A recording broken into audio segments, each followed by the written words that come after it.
Hey everybody, John Gums here with Dakota Grappler Live, coming to you on a Wednesday evening, sitting in my house and gonna talk some wrestling. I'm a little delayed on my side, but guess what? Everybody else will be live and going. My right-hand man, Bill, will take over if I disappear for a bit. If it happens, it happens, but we're gonna keep it rolling. Tonight we're going to talk with a special guest from Northern State University's head wrestling coach, Rocky Burkett. He's been on one other time, and we're hoping that everything just flies good and smooth tonight. We're going to talk a little college wrestling, give you a few updates on some high school wrestling, and then from there we will do our best just to have some fun and talk some wrestling. So I guess, Rocky, I'll have you start off to introduce yourself. I always have Bill, but let's go straight to Rocky. Rocky, introduce yourself. Tell me a little bit about yourself and where you grew up. Yeah, so like John said, thanks for having me on. I'm Rocky Burkett from originally from Indiana, so that's where I grew up, North Central Indiana. Been out here in South Dakota now for I think 15 years.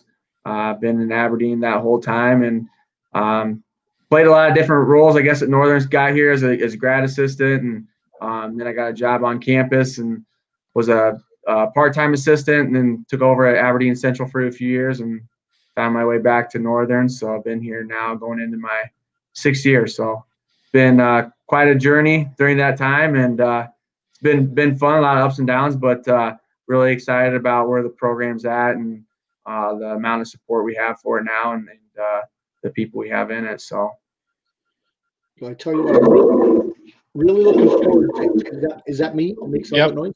I'll turn myself down here a little bit. Okay, I'm really happy that how your program is progressing, and I've really seen some good things coming out of your stuff since you started. I mean, just the progression of every weight class. They've had a great tradition there, but something about stepping up in that Division II rank. You know, I go back when Northern was back in NAIA. We'd go down there and wrestle. You know, Mary, when they were at that time, in Valley City, there were some pretty good rivalries going back into the 80s with Northern. They got to keep their wrestling program all the time. When I was done at Valley City State, they dropped their wrestling program, actually. So kind of interesting. But you know, tell us a little bit about your upcoming season. You know, what is kind of the happenings, I guess, in D2 wrestling. Well, I mean, we're still trying to sort it out. I was talking with Bill a little bit before the show. You know, right now we're really fortunate, you know, to be in South Dakota, and I mean, really in the Midwest as far as like a little bit less restrictions on some things. Obviously, when kids are in buildings on campus, they're masked up and everything, and but we've been able to be in the room and lifting and all that stuff with very few restrictions since we got on campus in August. So about the only restrictions we have is in the weight room, the guys are masked up. And then when we get in the wrestling room, we're just in smaller groups. You know, I was telling Bill, we were in 4 groups with about 8 guys in each group. And a couple weeks ago, we combined the groups. So now we're at 2 groups of 16, and we're still able to stay socially distanced in the room and everything. And been really fortunate so far with COVID. We haven't had really very many cases at all to speak of. And you know, every so often you'll get a kid quarantined because of a close contact. But you know, the guys have been really proud of their effort and really just staying focused and positive throughout the whole deal. You know, obviously on a normal year we would have been at full go practice, you know, starting October 10th, and we'd be competing this weekend at some type of open tournament. But you know, right now we've just been still stuck on that preseason schedule of 8 hours a week with our guys lifting and wrestling.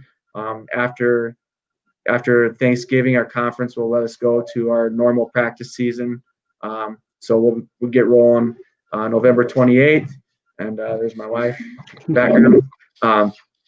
And hopefully dual seasons starting in January. So I think we'll be able to wrestle six conference duels. We can't officially announce anything about that yet. They're still working a few things out, but it looks like we'll have 6 conference duels, 1 a week, and then a couple week break, and then we'll get a host of regional tournament in Aberdeen. So I'll be pretty excited about that. I see. So you're looking at 6 weigh-ins, you're saying, and then probably regions. Regions and conference, yep. It's obviously you'd love to have more, but it's just the hand we're dealt, and told our guys we're just gonna have to make the most of everything, and hopefully, you know, we can get some extra matches in there for some of our extra guys too, and just so they can get some competition in as well. But we do have some guys going down this weekend to Omaha to compete at UW juniors and U23s. So so excited to see. I think we got 7 guys going down there. That'll be wrestling. So that'll start Friday. That goes Friday to Sunday. You got guys wrestling both freestyle and Greco, and we got some in juniors and the U23s, correct? Yep. So we'll have 2 guys, Caden Moore and Ali Loyola. They'll wrestle both styles. I think they're both in U23.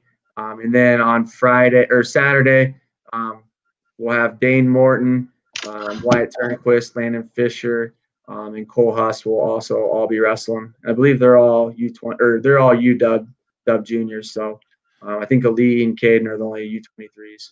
So, okay.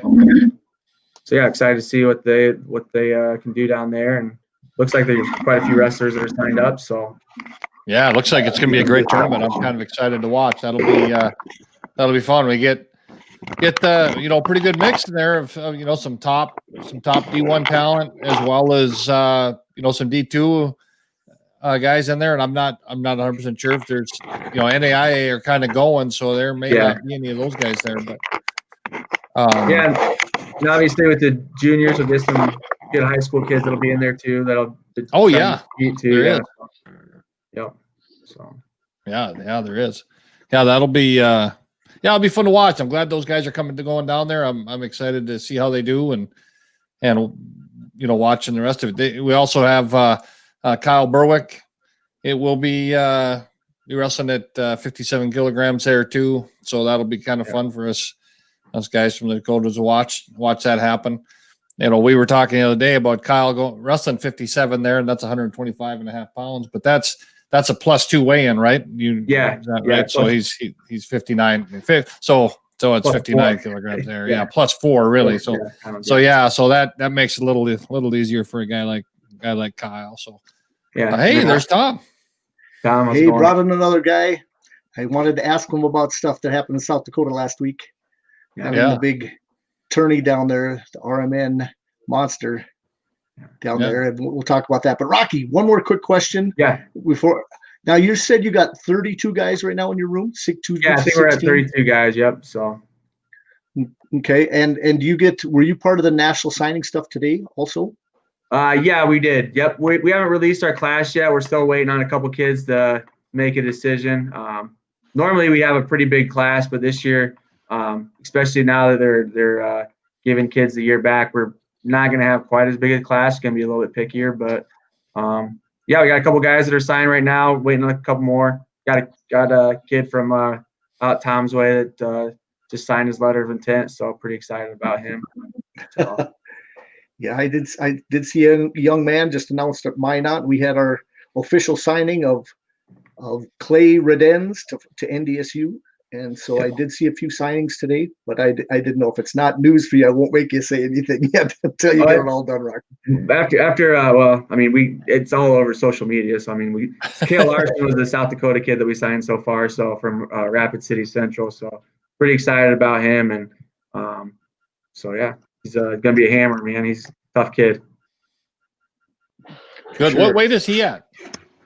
We'll probably, I don't know. He could be a 41 pounder. He's probably gonna be a 41 pounder coming in, but he could end up being like a 49 pounder by the time he leaves. But depends on how much muscle we put on him. Sure. Yeah. Good. Okay, Tommy, how you been? Good. I saw your boy wrestle down there. He did. We were actually up in Rocky's territory for my daughter's senior weekend at Northern, so we kind of got to watch from a distance. But there was a big tournament down here and a decent turnout. Not as big a brackets as Denver, but still some pretty tough kids. I know that my son got to wrestle, a Montana kid, a Wisconsin kid who was pretty good, and a few other kids. So I think it went well. They had, like I said, a decent turnout. Oh yeah. No, I went on. Flo had every match. You know, you could go back and go to every bracket, and so I kind of paged my way down to all the finalists and started looking at the names I knew. And they brought in quite a few people from all over the place, but it wasn't as big like you said. But there was some talent there. Yeah, it reminded me, and Rocky was down at preseason nationals. You know, I think my son ended up having about 50 kids in his bracket, but there were, 30 less than last year. But the 30 less were, the 50 kids that were in there were all pretty good. He wrestled the Alaska state champ. He ended up wrestling a kid that had won 3 matches in the state of California in the state tournament last year. Wrestled a pretty good Nebraska kid and another Iowa kid. He got some tough matches. So it was definitely a very talented field down there at Iowa, and Rocky was down there too. Yeah, there's definitely some good kids down there in big brackets, big enough. Yeah. How does it work for you, Rocky, going to those tournaments? Can you approach kids? You can. I mean, if you have a kid, if you have a previous relationship and they bump into you, you can say hi or whatever. But for the most part, you're just sitting there watching. It's kind of hard, those tournaments. Everyone's on the floor, so it's kind of hard not bumping into people as you're going around. When you're maybe at the Fargo Dome, you're up in the stands, you can kind of keep your distance a little bit easier. He could always use me for a surrogate too. I could introduce him. Yeah, definitely. Yeah, definitely. So we started practice. I want to talk a little bit about that. High school, we've been going 3 days now in North Dakota. We got 3 days of high school practicing and talked to a couple coaches, and so far so good. Everything, but they're really, really scared right now. All of North Dakota went orange as of Monday, the governor said, and basically that is supposed to bring in some new regulations. But the High School Activities Association now kind of heard different things. They're not going to really officially or unofficially do anything with fall sports, but winter sports are still up in the air of postponing and doing other things, which is kind of scary, even though we've already started practice. And for some reason, every time it gets brought up that wrestling's in a different category than every other sport. And I don't know why. I really don't. The contact in wrestling, yes, you're there for 6 minutes with somebody. But guess what? A basketball player's on somebody, 24/7 that whole time too. It's not any different up and down the court or whatever. So I don't know. And so we're going to be really pushing to wrestle. We're proponent for that. And we're just going to have to see how it flies over the next week here. So if the numbers keep going up in North Dakota. Yeah. It's going to be a challenge. When does the South Dakota high school season start? When do you guys start practicing? Well, the high school in South Dakota starts Monday. Next Monday, yep. Yeah, to be quite honest, right now, Stevens found out today. I don't know for sure if Central, but I think so. Yes, they know. They basically told us that we're off until Thanksgiving break is over, which means we can't even have a meeting or even start practice till at the earliest the 30th of November. Oh, okay. Because we've got so many cases, and the tough part for our kids, and going back to what you said, John, with basketball, there was some interesting dialogue with the Activities Association limiting the wrestling days of competition to 2 days per week and 4 matches per day in South Dakota, which obviously the rule was 5 or 30 minutes, I think.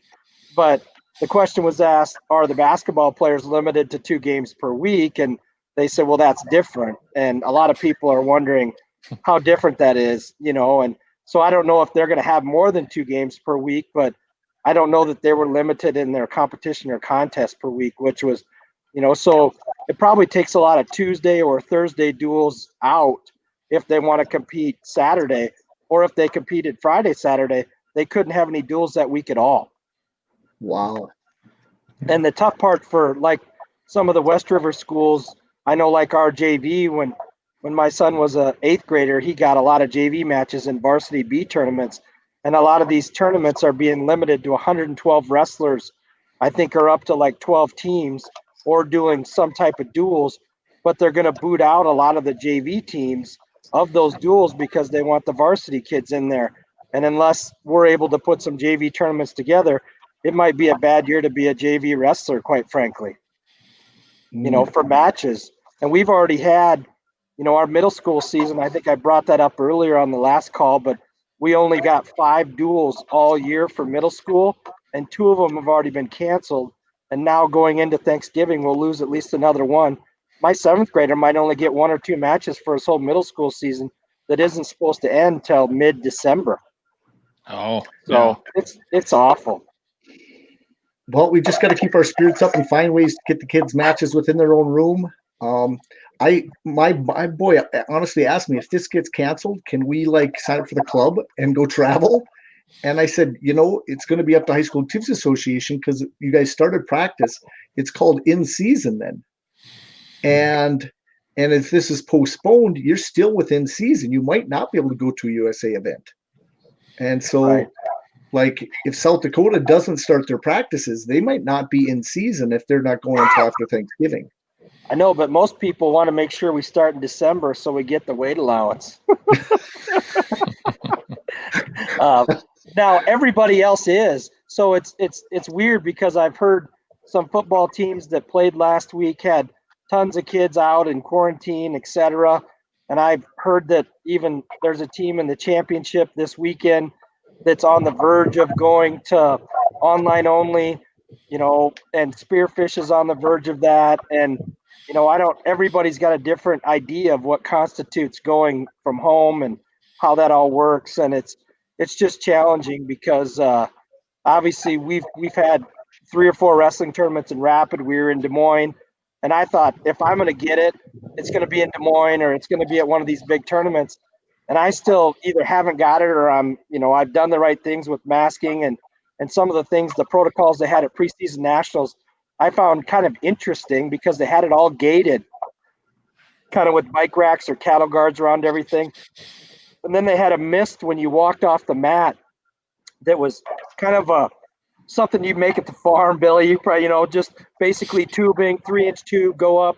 There was 6 hoses that sprayed some kind of disinfectant on you. And I thought at first it might be bleach. I'm like, well, whatever I'm wearing, it's going to have spots on it. But for the most part, they had that, and they kept the coaches and the parents out of there. They kind of had to remind them about the masks every 5 minutes. But, they were more worried that the Des Moines, hall would kick them out, or the city would come down on them for that. But for the most part, they made it through there, and they sent out a survey, USA did, after that, to try to get some feedback on that, to find out if there were cases, etc. But, I haven't heard any reports from that since. So we've kind of battled through a lot of that. And I would even say wrestling, with skin diseases and different things that we battle, they're almost hypersensitive to all that stuff anyway, and how we operate and shower and do all that kind of stuff. But again, I can understand it, because the cases are going through the roof. So I don't know, if more people are getting tested, or they're just doing more tests, or, it's getting bad, or all the above. Yeah. I think one of the things that we got to continue to do a good job of is we got to educate people about, like what you said, Tom, about how wrestling has experience with, not just skin diseases, but just, having that close contact. We've been around a lot of things, and, I've been on a couple of Zoom calls with administrators in our conference, and it just amazes me that they're like, well, you guys are wrestling, so you guys should just not even be doing anything, because you guys are going to spread the stuff. And it's like, and obviously at college, we have a little bit more flexibility than some of you high schools, because we can kind of practice throughout the day whenever we need to. But like right now, the guy wrestles. If Tom and I are wrestling on Monday, if we start on Monday, that's my partner for the whole week. We don't switch partners until Friday. Then there's 48 hours in between. We start practice again on Monday, and we switch partners, and we can minimize spread as far as that goes within our room. At a dual meet, it's just one guy and one other guy on the mat for 7 minutes. And after that match, I can send that guy back into the locker room, shower, and he can sit on the bleachers away from everybody else. He's not standing on the sideline shoulder to shoulder at a football game, or at practice shoulder to shoulder, or at a basketball game practice going through 5 or 6 different guys, different drill partners, and guarding them. One guy, and you can minimize that risk. With us, like obviously high school, you may not have the opportunity to be able to run 2 or 3 practices or 4 practices. I'm more worried about our guys getting it in the dorms or classrooms rather than through wrestling with us. We can really minimize it, and I think we just need to continue to do a good job of educating people. Like, hey, yeah, there's a pandemic, and if it gets really bad, then maybe we shouldn't be wrestling. But if other sports are going, there's no reason why we can't go. I know last week, we had, when we had Grand Forks Central coach on, they are actually kind of rotating guys through in the practice room, right? So they're running, if I remember right, kind of like 3 different groups through the room where they can spread people out and put some guys in the weight room, some guys doing some conditioning, the other guys wrestling, and kind of rotate them around. And I think that may be one of those things that we have to do in the different high school rooms to try, if we have the help to have supervision in each area, and which does 2 things, right? One, it hopefully slows the spread, and number 2, it shows that we're trying. Yeah. Because I do believe, just like Rocky said, I think we're pretty good about that anyway. And I know at the college level they do have a little more flexibility, but I think there's some flexibility to be had in some of these high school rooms too. It's just, you got to kind of think outside the box a little bit. And once you kind of put your mind to it and think, geez, that's not so hard. And it's probably good. It gives us, gives a little extra chance to get some weight room work in during the season. And, I think, it's going to keep a lot of bodies pretty fresh for a short season with not a lot of matches probably. But. Well, I tell you what's interesting in the numbers we're finding in our schools, that kids have not been passing it on to other kids. It's parents, it's other things bringing it, and the kids become close contacts. We're finding out it's a very small number of kids in our school that have actually got COVID. And if they have, it's from parents, it's from other things, and they do all the contact tracing stuff. We, in fact, at our high school, we have not had a case of a kid to kid, so it's interesting on how that's happening, and it hasn't happened in our sports yet at our school. So gonna have to figure out how that goes. Very interested, because I want the wrestling season to go so bad. I'd hate to have it missed for some reason. But yeah, I saw that tweet from Clay last night about talking about him hearing that it might get canceled, and that kind of scared me. And I would even say too that our high school volleyball team at Stevens High School was supposed to be playing to get into state on Thursday night. And because we're at level 3, they had to forfeit their volleyball match to get into state because they can't practice and we can't have athletics. And going back to what you said, Billy, the Stevens wrestling room, quite frankly, is bigger than most college rooms. It's 4 full mats. It's a big room, and we've got the weight room right next to it too. So we could definitely, we'll probably have 40 or 50 kids out, I hope, but in the middle school numbers are all half. Our middle schools normally are 30 or 40, and they're all running about 15 to 18 kids right now in the middle schools, which is devastating because, retention is hard enough in 6th, 7th, and 8th grade. And now we've got kids that aren't coming out, and they may try something else, or they may, I've even talked to another coach, East River, tonight, and some of the parents over there aren't as positive. Don't put the work in. Don't worry about running now. You're not even sure if you're going to have a season. And that's just scary to hear. But I'm also hearing AAU clubs are renting out other facilities because they can't practice at their high schools, and they want to reduce that chance, to pass it on. And I get that 100%, but it's putting a strain on the whole state. Quite frankly, everybody's looking for other options to be able to practice and look at things a little bit differently as we move forward. Yeah, I don't think I'd have my kids stop running. No. No, get running, boy. So yeah, I haven't seen our schedule. I've heard rumors of different things and tournaments we may be in and out of. And I had heard that, over in Brandon Valley, they might use a neighboring gym and put some of the B schools over there and some of the A schools, very similar to what Wyoming was going to do with their big dual tournaments, to maybe switch schools on consecutive days. But again, if you wrestle on a Friday and a Saturday, those are the only 2 days you can compete. You can't have a duel that week. And, it makes it difficult for some of those teams that don't have a full team, if you get into a duel or try, you may not even get a match, Right. And they're talking about those scramble matches in South Dakota where if you're at 52, Billy, which you could probably still make, I don't know. Yeah. Oh, yeah. And I was at 45, which is there's no chance. We could wrestle after the duel and it would count towards your record, but it wouldn't count towards the duel score.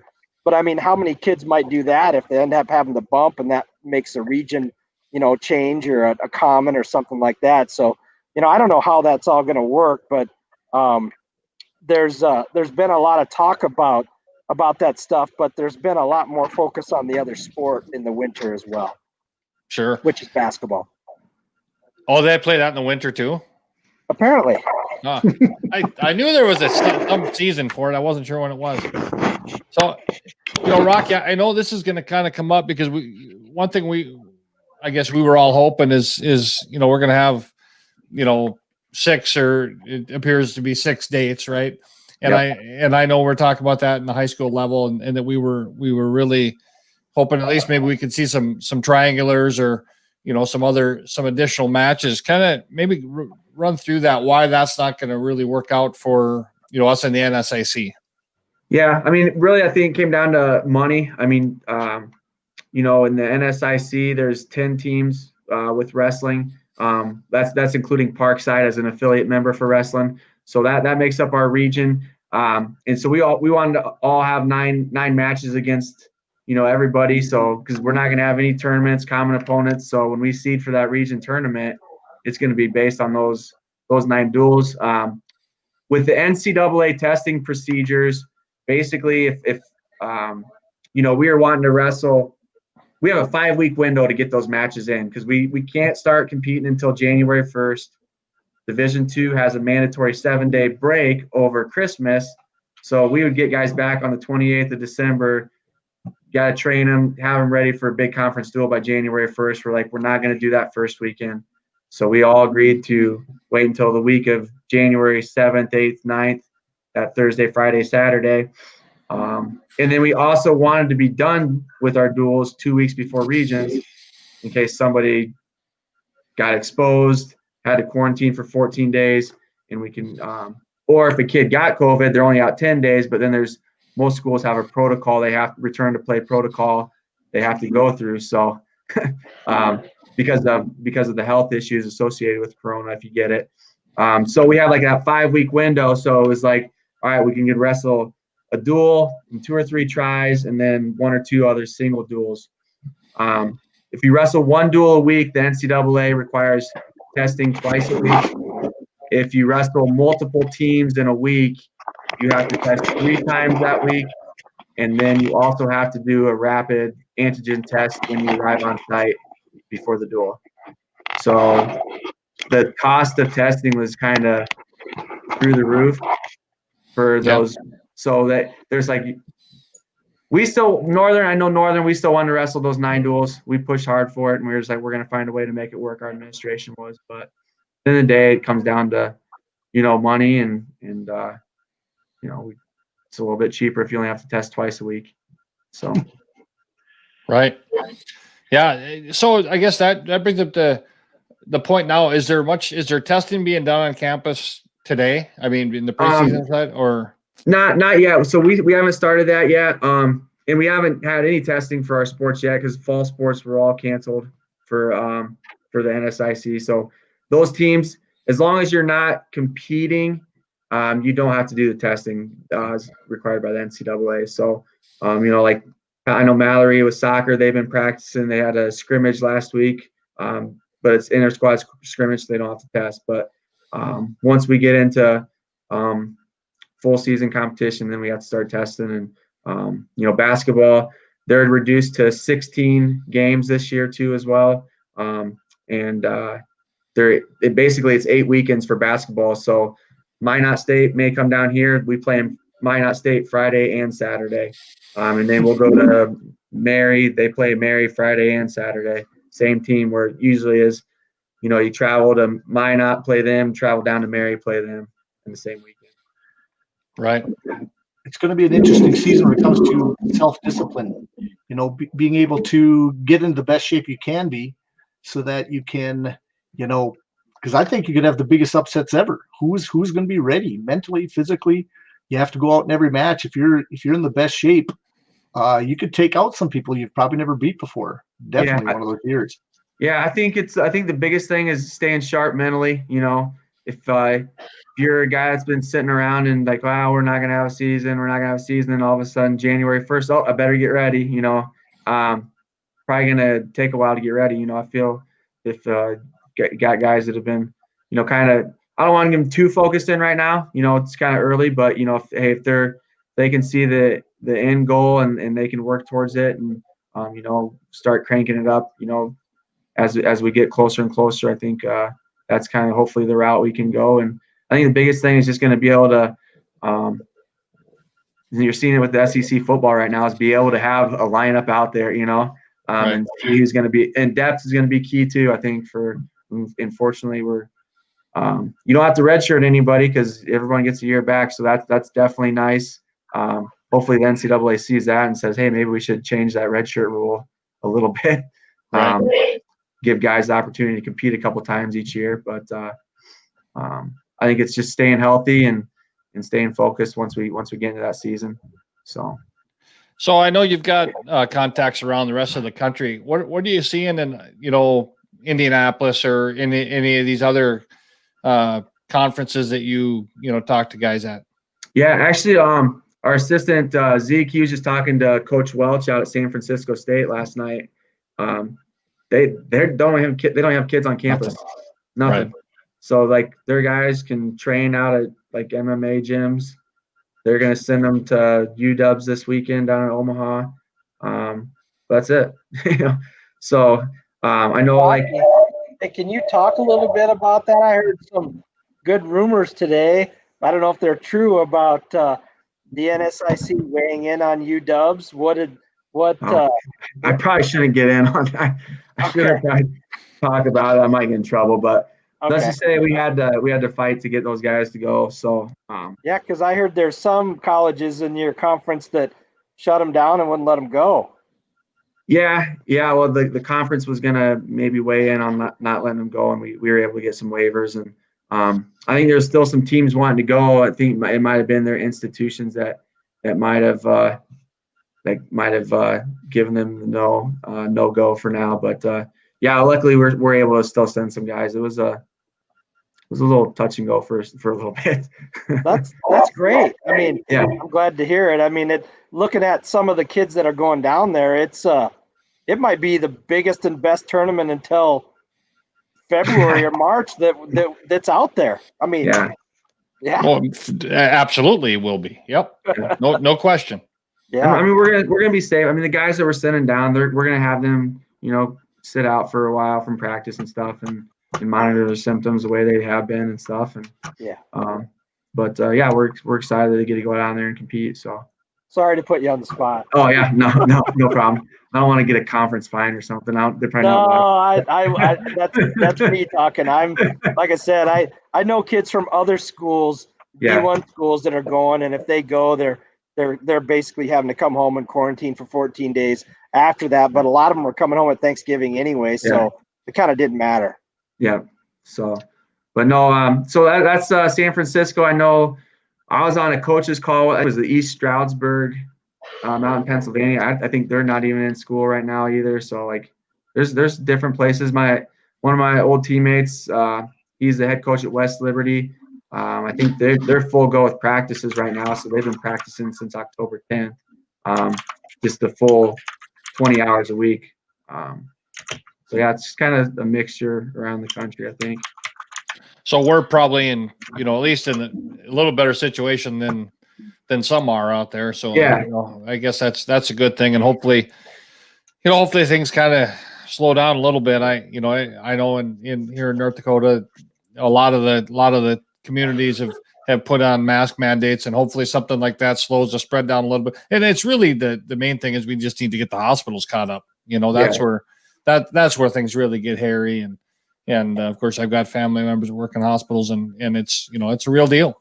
So we need to keep those beds open and. So Rocky, when you do have your duels, have you planned out? Let's say, are you traveling much, or are people coming to you? Or are you 50-50? It's 50-50. So every other week, at least the way ours looks right now, will be away, home, away, home, away, home. So okay. So 3 home events. Sounds good. Can't wait to see that schedule when you get that done.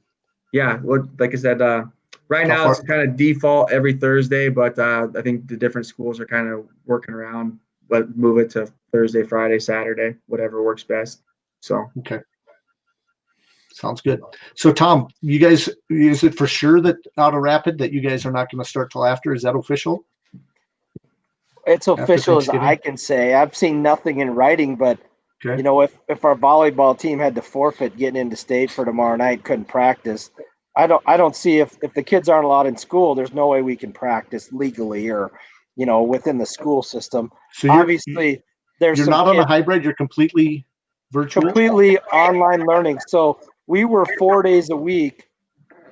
We started with 2 days a week at the beginning of the year, and then we were in school, and then we had a blip, and they took us out of school for about a week. And then last Wednesday, before we left for preseason nationals on Thursday, they put us online. And then the next Monday, they put my other son's middle school online. So they're basically home every day, and Fridays was an online learning day for our high school. So our kids basically are now home 5 days a week and online learning every day. And Fridays are kind of a catch-up day. And, you know, I don't know that's probably the day the kids play Fortnite. You know what I mean? So I don't know. But, you know, it does put a little bit of a disadvantage for our school, even though, you know, we're in a big enough town where there are opportunities for kids to go wrestle at different places. But that isn't true everywhere. And, you know, I kind of started talking to some people this last week. You know, if you got a big duel in December and you can't make the duel and you can't reschedule it, and maybe you become short of getting into the state duels, or you end up having to wrestle a team that you probably would beat, but you didn't have the kids. And I mean, and I know that's kind of petty, and I don't mean it the wrong way. It's just tough to digest all that this year, you know, with everything going on. And I just feel horrible for the seniors, you know, and some of the kids, you know, that have another year, you know, hopefully things will be better next year, but it just puts, you know, a strain on the kids, the coaches, the families, you know, the wrestling people, the community that is so tight knit. And, you know, you just hear from everybody reaching out. What are you guys doing for youth? What are you doing for high school? I talked to 2 youth coaches today that told me they both rented out facilities on the east side of the state because, you know, that was the right thing to do. But whether or not we could have tournaments or our middle school state, some of those types of things in the future, I think that's all to be determined, obviously. But, you know, it's just tough to plan for all that and then, you know, not know if it's going to happen. Mm-hmm. It's all based on school district and not statewide. There hasn't been a state mandate of not yet. And obviously, you know, not a national mandate yet either. I think they voted on a mask mandate in Sioux Falls, and I had read somewhere that the mayor had casted the vote to not have that. And when we were in Iowa for preseason nationals, if you went into a gas station or anywhere to eat, it was all, unless you were eating or drinking, you had to wear a mask. And I think everybody was kind of okay with that. I mean, feel fortunate to be able to wrestle. And like I said, if anywhere I'm going to get this, it's at that tournament with, you know, 3,000 people or whatever. And here I am, you know, 2 weeks later, whatever it is. And, you know, either I'm immune or it didn't happen for whatever reason. So, I mean, I think that's good news. But again, you know, everybody being different in every school district across the state, you know, what their threshold is. I read something online that Spearfish uses a metric of how many beds are taken in the hospital, how many cases they have in their district, and then what's happening in the community. And if they hit all those 3 bells, they were having an emergency school board meeting tonight.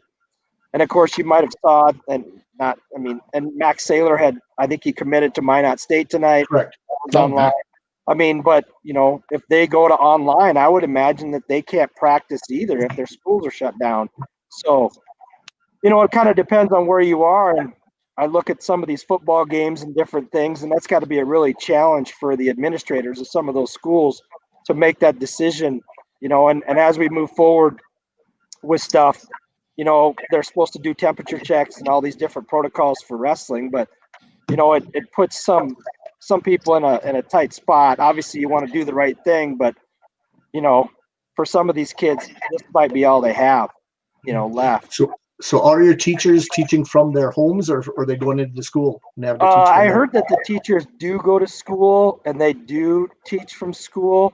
And one of our, there was a coach that attended the school board meeting last night and kind of made the case that the kids are probably safer in school. And again, this isn't my view. This was just kind of what I read in the paper, that, wearing masks and being in school might be better than them being at home or being, what their parents are exposed to, or what they might have an opportunity to go to somebody's house or to all get together, etc. At least in the schools, their mind was a little bit better and they were protected. And, I'm not necessarily saying that's good or bad, but I can see part of that, being positive, and they're not getting in trouble. They're in school. They're doing what they need to do. They're around their peers. And I even feel for my 7th grader, him being online as a 7th grader, and last year they passed everybody. And I don't know if you could hold them back, and not for the wrong reasons, but, if they're not in school to interact with young kids and do that kind of stuff, do they even really advance mentally and physically and socially and et cetera? And I would argue a lot of them don't. No. Nope. So I feel bad for all the students, because honestly, my kids love being in school. Not only my personal kids, but the kids I have in class. They tell me over and over again they don't want to go completely away from school. No. And I would argue that most of them might even say they don't like school, but when you're away from it that long, I think they miss it, and they miss their friends, and they miss the interactions. And, I even know our club we usually put a Friday folder flyer in there, talk about the club, etc. Excuse me. And they've been hedging on that because they're not really sure what they're going to do and where they're going to do it at. Mm-hmm. If we can't even practice as a high school in the gym, there's no way they're letting the kids in there. No.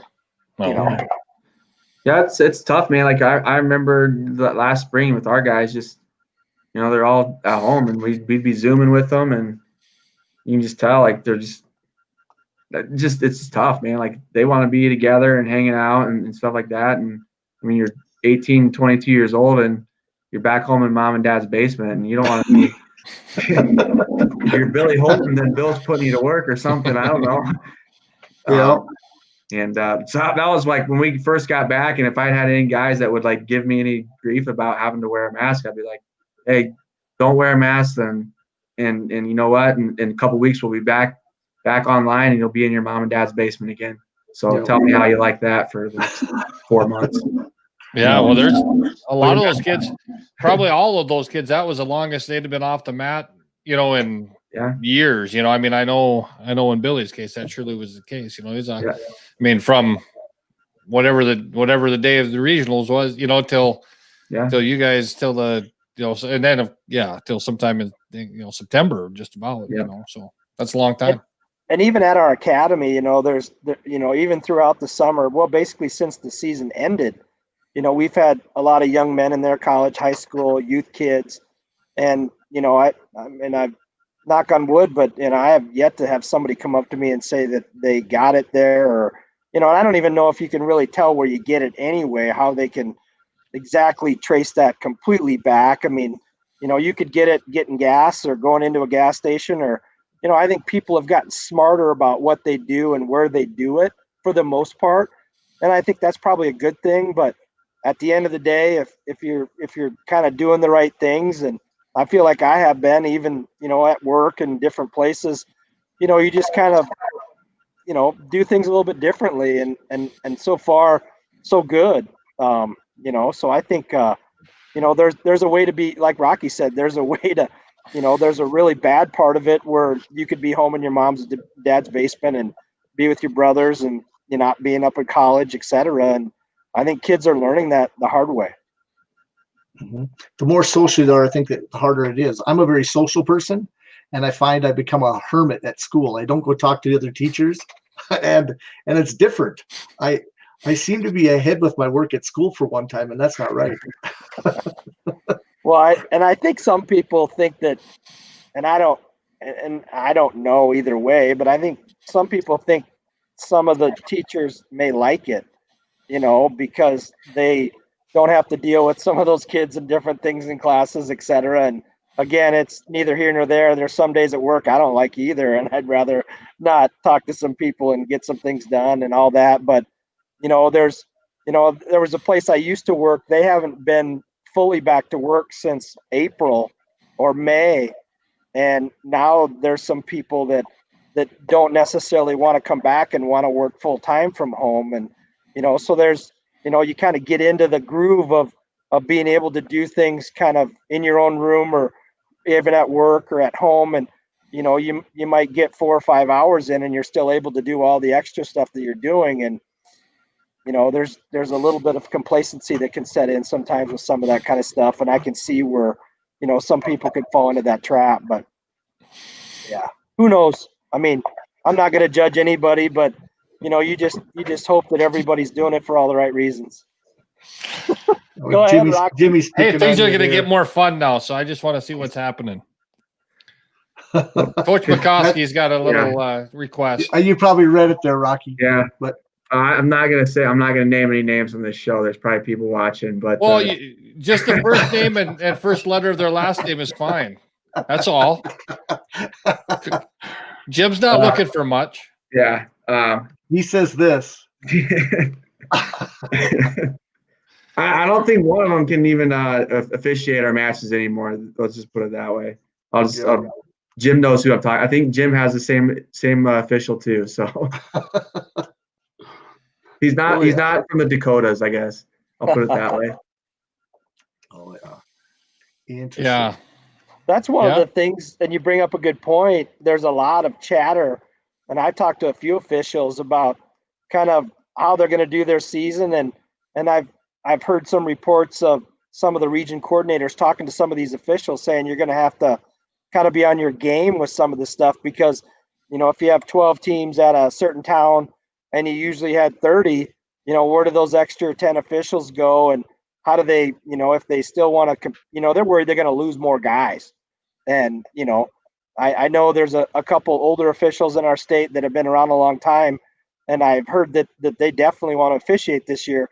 But there's some people that may not have the flexibility to start a try at 4 where they would normally go to a dual and do JV or varsity, et cetera, and be able to handle a try based on their work and what they do. But I know the officials thing is something that we kind of take for granted, I think, sometimes. And that's going to be challenging this year as well. If there's smaller tournaments in one town and a smaller tournament in another, to be able to get those guys there and coordinate all that, it's got to be a nightmare. Because right now, as you've seen, John, on the Grappler, there's coaches reaching out. Well, they just called off that big dual tournament that was going to happen down in Coralville, the Dan Gable tournament that Canton was going to go to. Obviously the Clash is called off, the Rumble. I mean, there's all these things. So all these guys are trying to figure out what their schedule is going to be. They're finding out they're not in this tournament. Now they've got to do something that weekend. I mean, it's a nightmare. Hey, they can get certified for the NCAA and come officiate some college matches. So I know that's one thing I know Jim has talked about in some of our conference meetings is just, we're lacking officials, especially up here in the Dakotas for the college level. And I know Evan, 40 up at Minot, I know he mentioned a couple, some of their guys are starting to step down up there too. And it's tough to find guys to do those matches. Especially in this area, like probably with us and Adam and Evan up in North Dakota, we're probably the 3 schools that we're farthest away from some of those hubs. Yeah, that I'm might trying have to think who we have left. Ripplinger, the only guy in our area that's probably doing it, because Dakota. I don't think Rick's doing it this year. So is what I was told. Really? Yeah, I think Justin. I don't think Justin's going to do it. Justin isn't. We had him on. Yeah. Okay. So there's an official in South Dakota that just is going to start doing some college matches that I spoke with recently, and he had mentioned he picked up a dual, I think down in Iowa, and I think he had mentioned something about a North Dakota school that had very few kids in the room right now because they had so many people out, like down to 8 kids, in the room, which is kind of scary. But he said that there's been some coaches reaching out to him on the D2 level for some of the matches, and he's very excited about getting a chance to do that. And a very good high school official, Rocky, you know who I'm probably talking about, but he's excited to do some matches, in the area and to try to do some of those, and he's definitely good enough to do that. Yeah. Well, some of these officials, they're leaving the college range because these guys throw bricks at them right out on the mat. Yeah. Well, that was the scary part at preseason nationals, which usually in some of those Rocky Mountain series, you could always buy a challenge flag for like $30. And I remember when my son won Wild West championships over there in Gillette one time, there was a Sons of Thunder kid we were wrestling. So there's these two really tan dudes with no neck and ears, pointed forward, and, all these big guys. And my son had kind of gone out of bounds with a kid, and the kid came back in and he dove for him and ended up getting on top of him and pinning him like in 40 seconds in the first period. And they challenged it. And after 15 minutes of dinking around, I had, those two guys over there who I thought were going to fight me. So all these South Dakota Blazius and all these other guys, Taylor Monin, and these guys came over by me because I was nervous. And we ended up winning the challenge. But at preseason nationals down at USA, you could challenge a call at the mat, which, you don't think about sometimes so often, because it's just like, in high school or youth, you get a bad call, you just deal with it, and you just hope you score more points than the other guy, and you just handle it.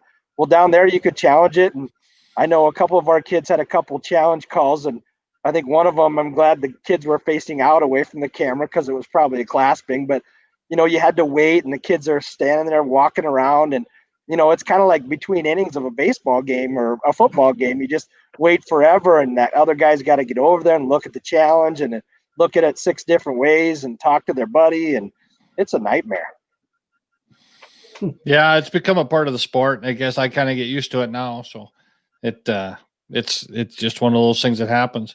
I do have a couple of questions. We were talking about, brought up on the high school side, something we don't ever see obviously in the college side, but is there an opportunity on these duels to ever have some non-starters get matches, prior to the duel, or is that something that can work at all, or we have an issue with travel, I suppose?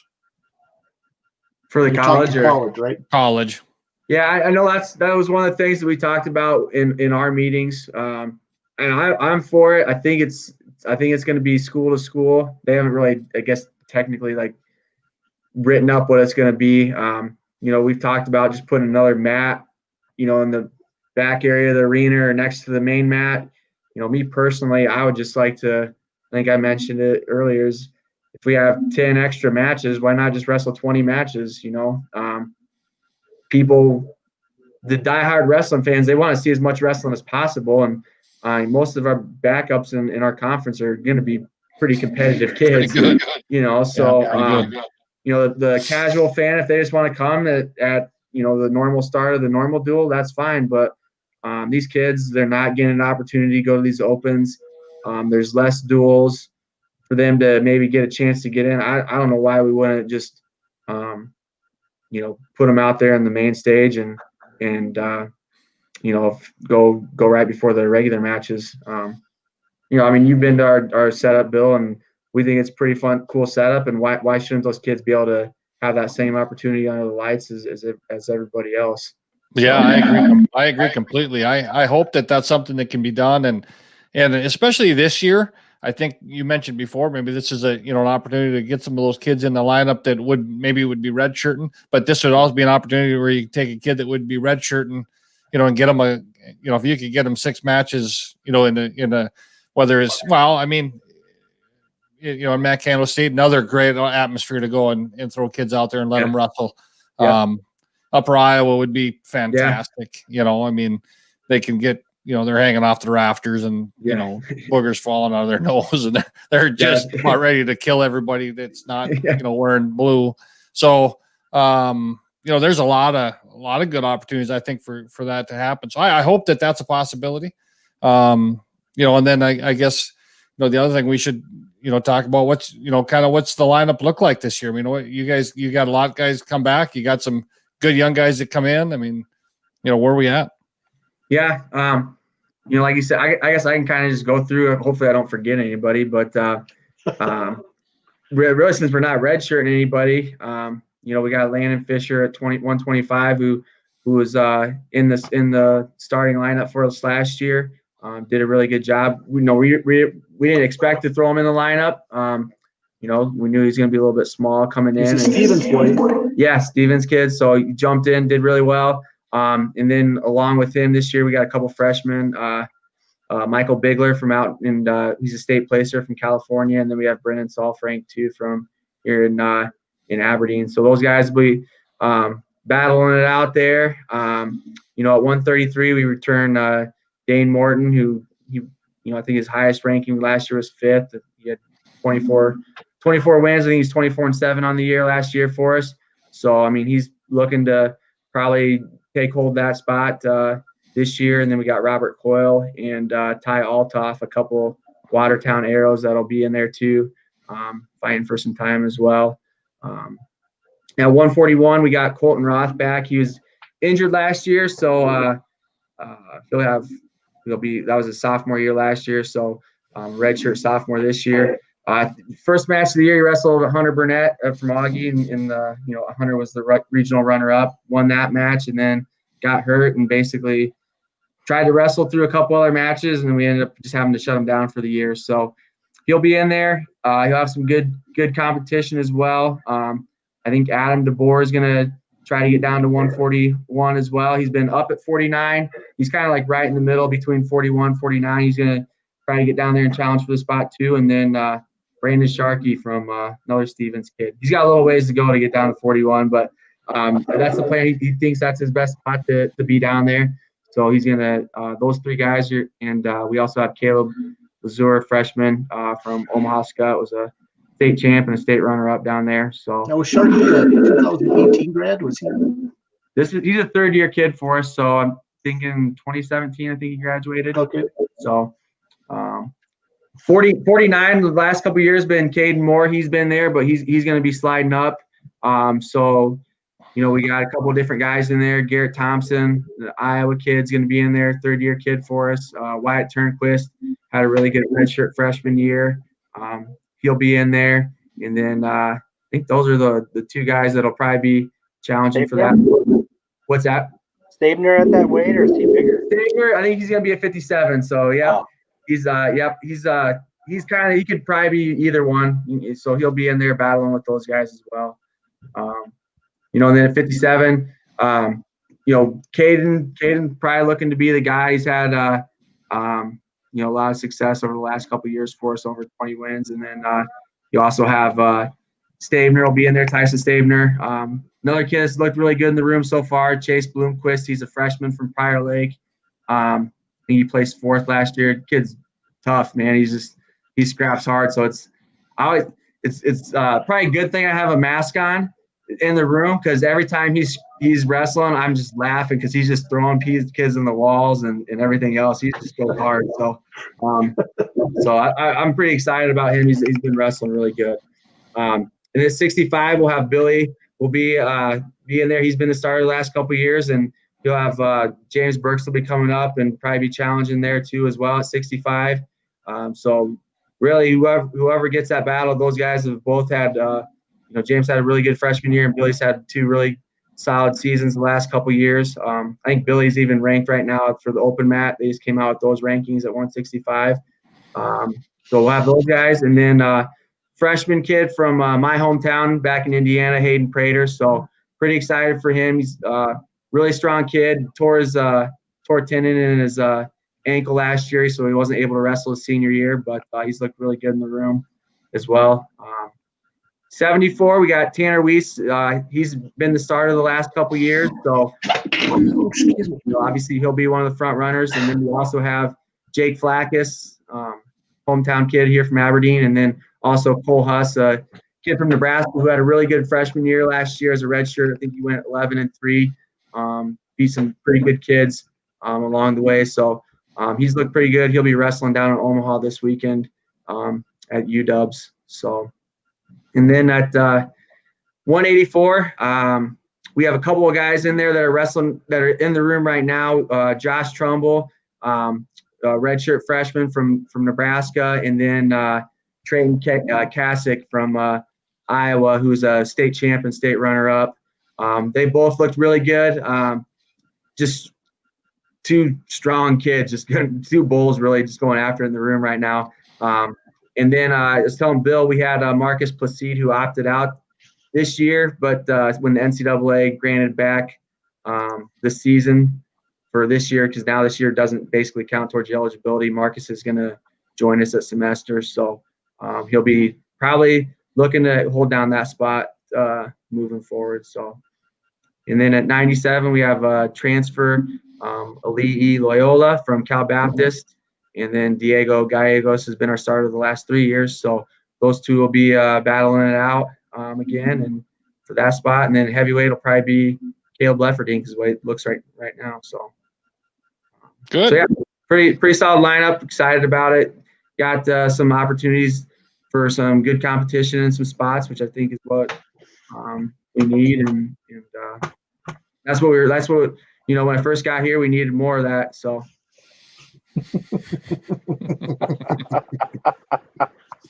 I'll send you a scouting report too, Jim. Hey, I do have some kudos to give you, Rocky. I spoke with a friend of mine who mentioned that there was a coach in a neighboring state that was out recruiting, and he said that all the kids he was talking to that Rocky already talked to, which was kind of funny, which I thought was good. But anyway, sounds like you're out putting the miles on, which is awesome. Yeah, like I think I said earlier, our class will probably be a little bit smaller this year, which is it's kind of weird. We haven't been recruiting as much, so I almost feel like we haven't been doing anything. But it's probably about the normal pace we should be at compared to years past. So we can really be a lot pickier with kids too. So that's it's been good, man. Like the last few years, we've been able to really the kids in our program now. You're always going to have a couple that you're always pulling your hair out with, but for the most part, the kids in our program, we have a really good group of guys. I couldn't ask for a better group of kids, man. So are you changing any of your workout plans now as you kind of planning the future as you get into this? Because not having the tournament going into the season and these opens, I know you have you can tell about your assistant coaches too and what they're doing, because you work in the pod type situation. Certain wrestlers staying together, and so what are some of your new things you're doing this year? Really, we're not doing a whole lot of new stuff. It's really just trying to adapt every week, because in really for like that first month and a half, it was like you try something and then, oh, well, if you do this, then this person could end up getting in quarantine if they're exposed. So we were just trying to kind of, go through that whole thing, make sure that, hey, if something happens, we can say that these guys were not in danger of having to get stuck in quarantine for 2 weeks. That was probably the toughest thing that we just trying to balance and change since this whole thing started. But this year we're right before we go home for Christmas break, we're going to do a little kind of mini inter squad tournament just to right before Christmas break, kind of see where everyone's at.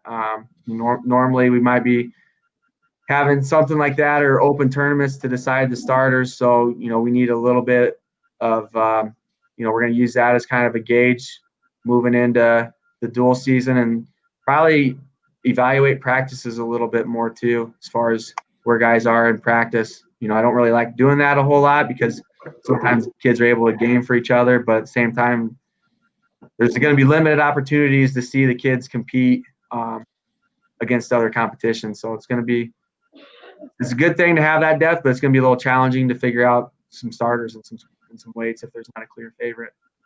We'll stream it. I'll watch. Pay-per-view. With regards to the extra year granted and some of that stuff, how do you mentioned your class was probably going to be a little bit smaller this year. Is that because of that and because of the money and the opportunity and just limited kind of a little bit more of what's in your room? And I mean, globally, that's affecting all the seniors and really all the juniors for next year, right? Yeah. There's going to be a backload of, kids that may not, this senior year. Well, one, all these kids can't even go on, if they're like a borderline Division I, Division II kid, they can't even go on visits. And some people will be like, well, that's great for you guys because you can just go get them all. It's like, well, those kids are probably just going to hold out a little bit longer to get that opportunity to see those things. So it makes it a little bit tougher for us because then it's like, well, do we move on to the next kid or do we stay with this kid? Those are some things you think about. Obviously, you got to look into your lineup too and where money's,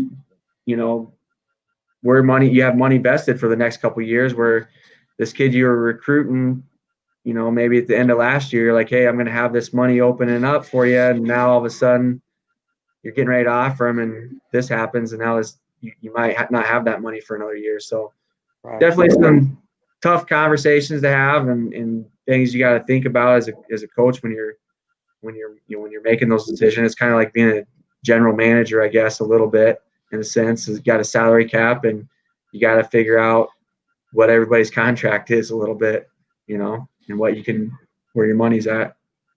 I've also heard, just not necessarily in wrestling, but I'm curious, in some of the other sports and some of the other schools, I've heard that there's been a push from some of the colleges to recruit more kids in terms of even a walk-on fashion. Number one, because, last spring was so difficult for some of the colleges writing checks back for room and board and some of that kind of stuff.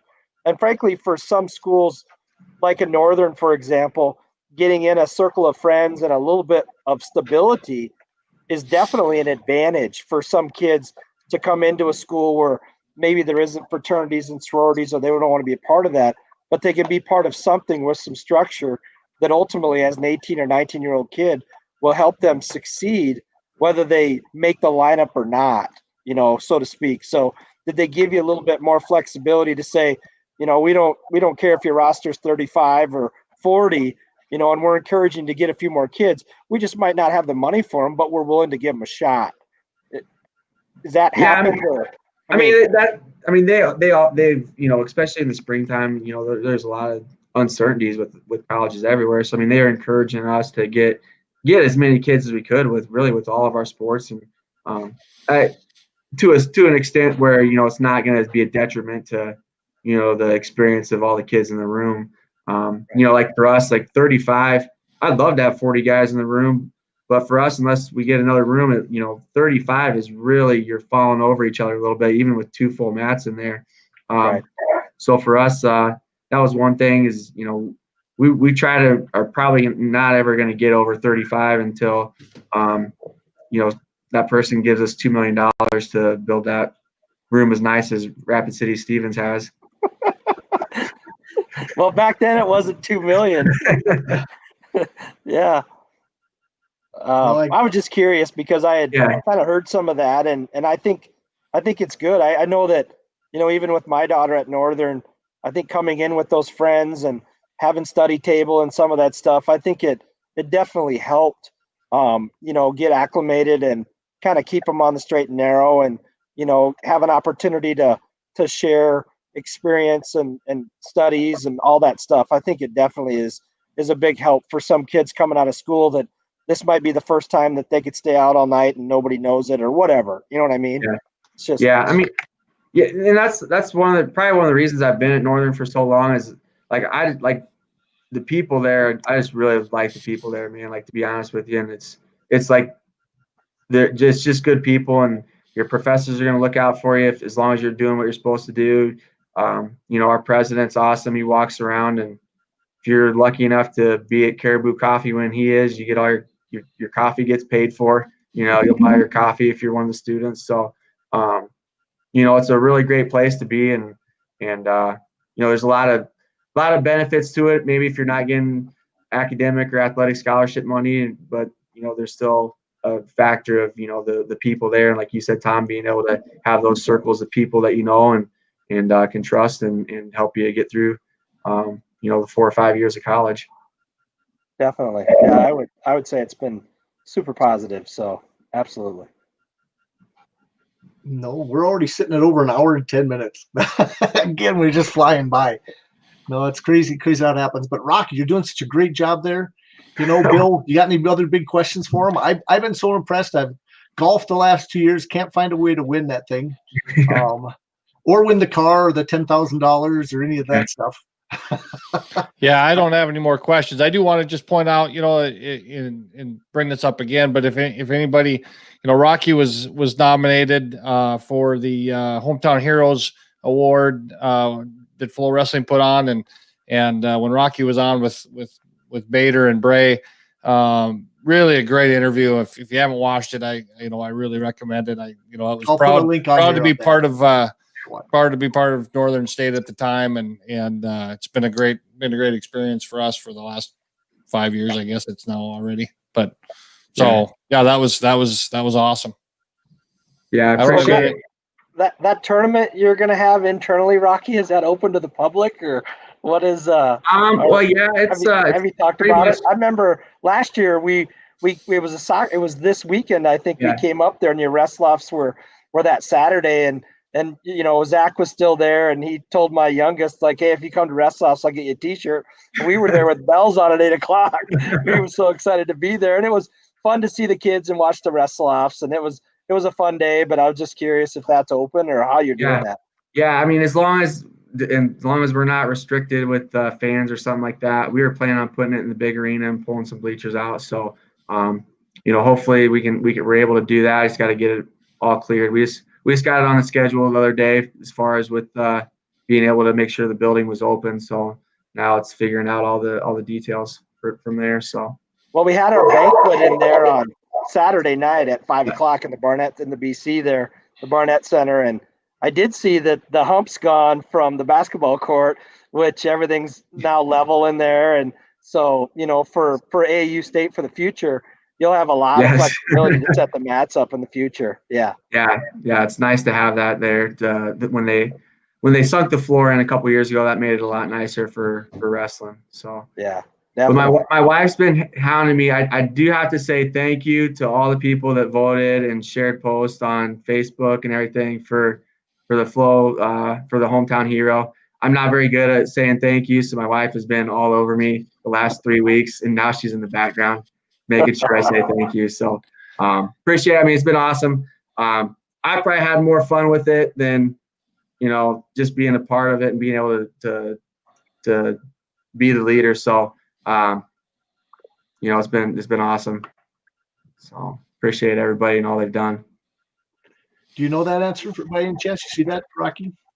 As of right now, I know probably Jake Flackus probably will not be back. He actually is student teaching right now and has been offered a job already. So I think he's going to be teaching at Aberdeen Central. And the only other one I really haven't had the conversation with yet is Billy Holtan. So unless I don't know, you're a senior, no, super senior, and unless we can find a doctorate for him, he might be getting about his 5th master's by next year. Yeah, we put another year in. That could be interesting. Yeah. So, but I think Ali'i and Diego probably would plan on doing it. Jake, I'm guessing not, and Billy, I think he might be ready to move on and start his career. But who knows? I think he's enjoying his swim workouts with me right now. So I bet he is. Yeah. So he'd want to do one more year of it. One more year. Yep. If he does another year, Bill, you'll probably get a letter jacket just for your family. Maybe. Yep. I just hope they let me into BC. I'm always afraid I'm going to get thrown out. Oh, that's funny. Okay, Jim. There we go. Who am I picking to win the Masters? Everybody's got the Shambo. Yeah, that's what I'd say. I don't even know who this guy is, but they're talking about him on the radio today about how he can hit it 350. So I guess that's who I got to go with. It looks like Joe Gomez on the golf course. Yeah. He's pretty ripped out. He's probably he'd be a good 97-pounder. Yeah, he's a big boy. Yeah, he put on. If Joe could learn how to handle the golf club, he was better this year though. Oh, Joe, yeah. Yeah, we golfed with him the last 2 years. Yeah, he was with our group, and man, he's a beast. He's a big, strong man, and his clubs last year were about 1.5 feet too short. I think he had some women's clubs. And this year we just let him borrow some of ours most of the time, and he cranks them pretty good. But still, he's a project. That's what I would say, golfing wise. Yeah, I played with him, I think 3 years ago. The first year I played with it in that tournament, I played with him too. And he's come a long way. I can tell you that much. He's come a long way. Yeah. Well, I tell you what, he's not the worst golfer on their team. I shouldn't call him out, but he's your announcer's boy. He was. I tell you what, Vogelai. No, if you have a Vogel baseball, I think. Yeah, if your last name is Vogelai, you probably shouldn't be on the golf course, no matter which Vogelai you are. So. Oh yeah. But, Jim's been bringing the tough questions though today. Have you guys had McCoskey on here yet? Old North Dakota guy. I tell you what, we've asked him a couple times. He said he'll set one up, but he's waiting for Bill to pay him some money of some type. Yeah, he wants my paycheck. Jeez. I told him I would give him my paycheck. I will sign it over. Hey, get him on, man. He'll have some good feedback. Oh yeah. If you really want to, I'm watching us. He definitely can hop on. Yeah. I would request to have him and our Division II representative Ryan Tressel get those two on at the same time. Good conversation. Okay. Well, I have a couple coming up. In fact, I'm going to have Clay Redens has agreed to come on. He just signed his letter of intent, and then I also have another guy who's a Minnesota. He's in Minnesota right now. Blair Kelly has actually agreed to come on in the very near future and tell us what's happening in that area. He's been, I think he handles the freshman team for junior high or freshman, middle school like or that. freshman, So are you talking about Clay, the wrestler, the high school kid? You bet. Cool. Well, I can tell you that I've talked to him a number of times. He's a wonderful kid. Yeah, he's a good kid. And I tell you what, he's excited. He works hard. Tell you what, he's done a lot of things on his own where he does a lot of extra lifting and running, and he's always stayed fit. I mean, where he's at weight, he's never been a problem that way. In fact, he made 38 for the Super 32s, and gosh, he I don't think he was quite ready there. He didn't wrestle that great. Are you muted? No. It won't take your mic is muted. It's my own son in the background. No. Yeah. I know. Yeah. If I go like this, the other mic might make a difference. Funny story. Jack wrestled Clay's brother or cousin. I think it was Cole. Way back in the Rumble on the Red Youth Duels, probably 5-6 years ago. Way back in the day with the Gorilla Wrestling Club, I believe. Yeah. So yeah, Cole's an up and comer. He's a tough kid. He's bigger. They're the same size. They both wrestled 45 this last weekend in Rapid. I mean, I know Jack was wrestling him, but Jack's still at 113. But Clay won that down there in Rapid at 145. And then he did. And so, but Cole, he'll probably wrestle 60, or he probably should wrestle 45. You can see last year they both placed at the same weight class. Took a 7th and a 1st, two brothers. That doesn't happen very often. No, it's just because of the way it happens in North Dakota. But it's gonna be an interesting year. I'm just hoping we can get through it. That's keep my fingers crossed and get some mat time and hopefully we can make it to February. Right. That's been the big month. If it gets pushed back, But I would hate for it to get canceled. So any last words there, Bill? We can't talk about the whole card this weekend. We don't have time, but who's everybody got? We got Jordan Burroughs and Zahid Valencia wrestling on Saturday night. I guess I could talk another 10 minutes if you guys want to hold another 10. No, you got to go Burroughs. That's my prediction. I would agree. Yeah, until he gets beat. Yeah. Yeah, I would have a hard time betting against Jordan, but I'm concerned about the size difference. But it'll be I think it'll be a great match. I think there'll be a lot of attacks. I think it'll be a fun one to watch. So are there any good undercard matches? Oh yeah. Yeah, there is. You got Colin Moore and let's see who else is in that one. Colin Moore and Kyvan Gadsden will be wrestling at 97 kilograms. A couple good women's matches. Kayla Miracle's got a match against Anna Godinez. A good one. Sammy Sasso and Tyler Berger are wrestling. That's up at 160 pounds. Yeah. So I And think that'll Enchimita's wrestling too, isn't he? that'll be really, really fun to watch. Enchimita's wrestling against Evan Henderson. Yes. We haven't seen Anthony wrestle, I guess for a year or whatever. It's probably been a year, I guess. Last year, who's number one, he wrestled. So that'll be really good. I think it's only like six matches, but there'll be some good ones. So that's been kind of fun. And then the following week is the Wisconsin card. So and we did see Kyle Berwick does have a match there. So we're going to see Kyle wrestle there, and also wrestle this weekend at in Omaha. So there'll be some good wrestling to watch. At least that keeps us all going. I really want to see some local college wrestling, but I'm lucky enough for getting to watch some. Well, there's a tournament at DW this weekend that sounds like still on. So yeah, that'll be interesting to see down there of kind of how that goes and what happens there. Yeah, it sounds like from talking to Rocky that tournament is pretty well going to be all NAIA teams. Yeah. It's not going to be. That's actually a great open tournament. So I've I guess I've been to it every year, for however many years it's been, and it's just been a good tournament. So yeah, I think they're limited to 6 teams, and you got to be with your team, no unattached kids. So that's what I heard. So do you know the teams that are in that? Is it? No, I don't. It's on track. You can look on track. It lists them, whether or not that's right or not. It just lists some of the schools that are listed on there. Yeah. Okay. I would guess Jamestown. I think Jamestown might be. I think they're practicing, so they'll probably be there. Doane College will probably be there. They usually get a lot of the GPAC schools. Northwestern. Yep. Like Morningside or Briarcliff, maybe. Yeah. Yep. Probably both of them. They're usually both there. Yeah. So, a Moorhead? Nope. Just just all NAIA schools. Oh, yeah. Some Iowa schools. Obviously one South Dakota school and probably one North Dakota school. Maybe a Nebraska school, I guess. Yep. So okay.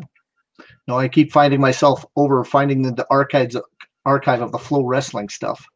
I was going back watching some of that stuff, and I don't know what would be one of your suggestions, Bill, if you had some time.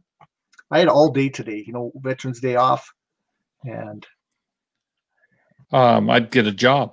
No, I'm just if you had time to go back and watch on Flow. Yeah. Have you watched all the? I mean, there's all the documentaries. Metcalf. What's that? Metcalf stuff, or well, if you got to watch Metcalf. That maybe is the best there's been so far. Okay. The Terry one was awesome. I haven't watched the Terry one yet. I watched all. You got to watch Terry. Yeah, that's good. Yeah, I'll give you something to watch. Conversation's over. Okay. I'll give you one to watch. So yesterday, somehow in my feed, it showed round 1 of Hagler Hearns, the best 3 minutes of boxing you'll ever watch. The first round of that fight was, and I'm not a big boxing guy, but it came across my feed, and I ended up watching it. It was unbelievable. If you get time, watch the Hagler Hearns round 1. It's unbelievable how much they just beat each other up. Yeah. It was a slugfest. Yeah. Yep. So Ed's got a list there. Good job. No, they are. Yep. There was Concordia. When I said Moorhead, I meant Concordia. Yep. That's my mistake. Well, guys, there we go. Hour 23. I usually ask some final questions. Rocky, let's fly a couple at you. Bill, you can fly a couple this way too. And just to get some personality from you. And then that's how we end our show. But Rocky, okay, are you a Powerade or Gatorade guy? I'd say Powerade. Okay. Are you a dilly bar or popsicle? Oh, man. Probably a dilly bar. Okay.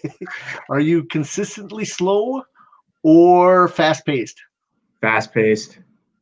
Mama's boy or a rebel?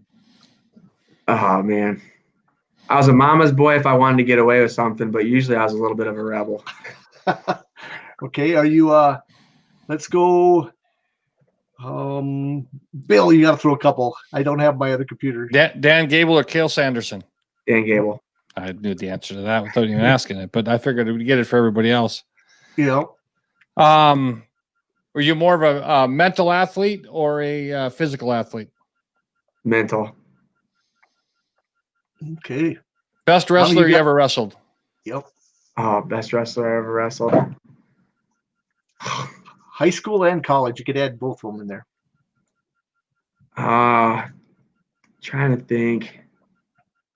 Probably at the time when I was in high school, it was probably Stephen Bradley. He was from Indiana. I think he wrestled him at a freestyle tournament. He's a 3-time champ and went to Oklahoma State. He only lasted for a year. I think he had too much fun. But, yeah, at the time, he's probably one of the best kids I'd ever wrestled. So, okay. Pheasant hunting or duck hunting? Duck hunting. There we go. Cats or dogs? I like the challenge of duck hunting. Cats or dogs? Dogs, by far. I just had to ask Bill. We have not had that question yet. We should almost ask it every time. Bill's a big dog guy, of course. I can't wait till the first guy answers cat. Hang up. I can't stop laughing here. Yeah. Okay. Well, guys, I appreciate it. Tom, you got anything big to say down there yet?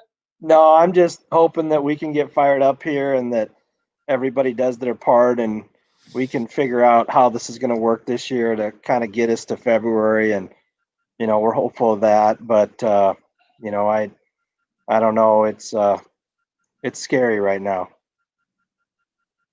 So I hope we can kind of figure things out and get an opportunity to get on the mat and, get some time. And I hope these seniors get an opportunity to wrestle and to, have an opportunity to try to reach their goals. So true. So true. Okay, guys. Well, thank you so much. Bill, again, anytime you want to get on, Sunday would be great for me if you always want to come on again. We'll have another show. Rocky, great job. Again, I do appreciate last minute coming on and just wish you the best of luck with everything that's happened at Northern State. And we'll see you at the golf tournament again this next year, like usual. Sounds good. Thanks. And we'll talk to you during the season if we need. And Tom, like I said, I'll have to come down and visit with you because if our season is as blank as it is, I'll be down in Rapid watching you guys wrestle. I thought, but we've got 12 dates is all we have for Century, and it's like Tuesdays and Thursdays and a couple Saturdays. Got a lot of openings. So, well, depending on what happens, we may have to just put our own little Dakota Grappler open down here and do something, and maybe we could get a few exhibitions for some of Rocky's kids before it. Who knows? Yeah, might have to. We never know. Definitely. Right. Okay. Well, guys, again, thank you. You betcha. Bill, Tom, Rocky, next time. Thanks, guys. Have a great night. Promote the sport, guys. Have a good night.